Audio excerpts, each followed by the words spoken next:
Waiting on everybody to pull out there on the grinder. The grinder's the pavement, like the street. Right. And you're standing out there.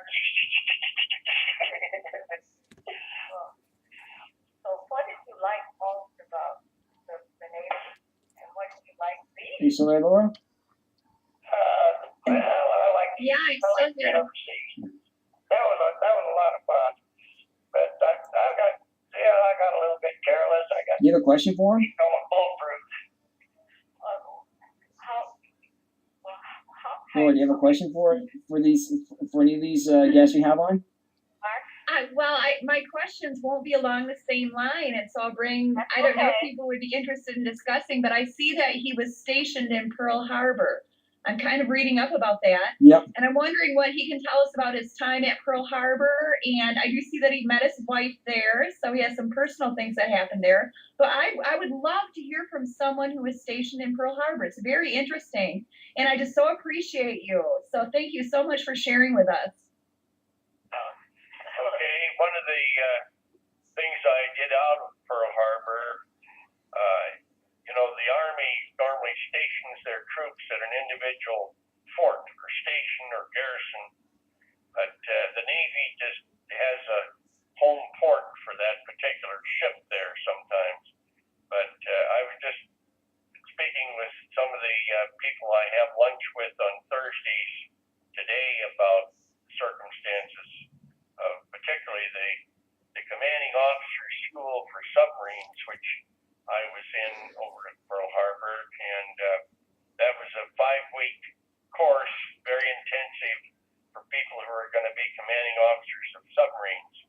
And for 1 week of that, they sometimes had it, in our case, also over in the States in Hunters Point, which at that time had the only attack trainer for multiple targets to train commanding officers to be able to go after a multiplicity of targets where you've got more than one ship.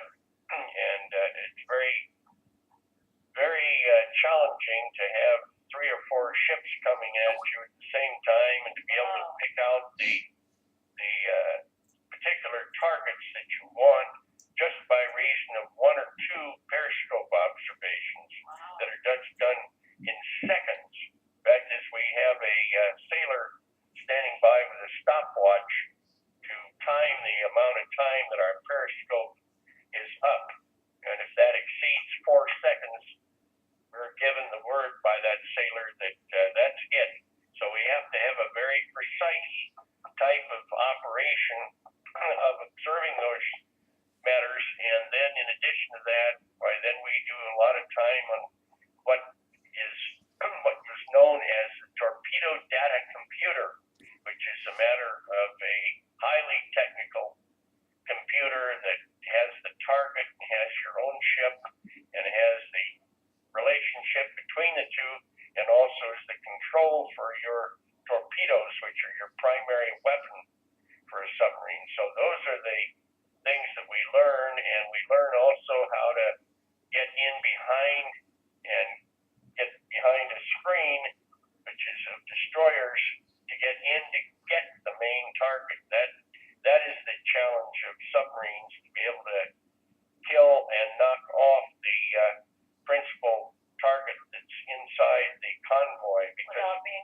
without being seen, right? And then also we have to be so aware and alert of aircraft that are from the other side, because many times an aircraft is going to observe us, and we have to use various methods to try to remain concealed from those aircraft, because the aircraft can get right at us, and one bomb from there, and we're through. It's going to probably penetrate our hull. So we have to be in complete secrecy. Submarine attacks are mainly done at night, so under the cover of darkness, and with no lights, and we have to be able to keep our cover. So those are the things that submarines are involved in connection with these matters. What would you say about the Army? What would you say about the Army as far as fortunate being with Pat in World War II in Europe, and I sent letters because I am quite a letter writer, and I was blessed to have my mother save my letters, and I compiled them.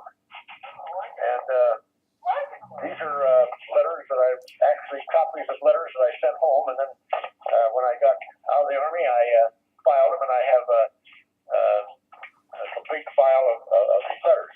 And here, that may be interesting. Somewhere in Germany, this is during the war, we saw a Nazi officer and two soldiers fleeing on foot. Another crew member and I got out of our tank and ran after them. I thought my buddy had ammunition and a submachine gun. He thought my gun was loaded. We faked it by shouting, "Haw!" We pointed out unloaded weapons at them. We took them to our officer, who in turn turned them over to military police. What expression on their faces when they discovered their captors had no ammo. I got a P-38 automatic and an SS sword and souvenirs.